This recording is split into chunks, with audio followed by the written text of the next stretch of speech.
Organizatorlikni ko'pchilikni dunyoqarashida, ko'pchilikni tushunchasida to'yxonalarda o'tirib olishib, shu artistlardan $50, $100 olib xursand bo'lib, o'rtakashlik qiladiganini tushunadi. Lekin organizatorlikni agar ich-ichidan qaraydigan bo'lsak, mohiyatiga qaraydigan bo'lsak, bu juda katta keng qamrovli kasbda.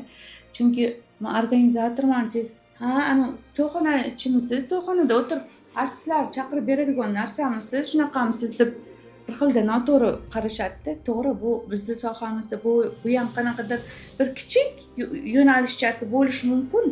Lekin asosiy masalan organizatorlik faoliyati juda katta qamrovli narsada. Masalan, выставкалар tashkil qilishingiz, turli xil masshtabni, ya'ni katta qamrovli ochilishlar, turli xil xalqaro festivallar, seminar, treninglar o'tkazish, prezentatsiya brendlarning prezentatsiya, juda qamrovi katta. Mana shu yo'nalishdagi inson juda ham gрамотный bo'lishi kerak, chunki davlat xaridlarida ishtirok etasiz. Shuning uchun bu organizatorlik degani o'sha to'yxonalarda o'tirib olgan hozir prosta shu o'tirib olib, ya'ni san'atkorlarimizni xizmatini taklif qilib o'tiradiganlar, ular organizator demayman-da. Ular prosta mana shu joyda o'tirgan, to'yxonalarda o'tirishgan o'rtakashlar deb hisoblayman.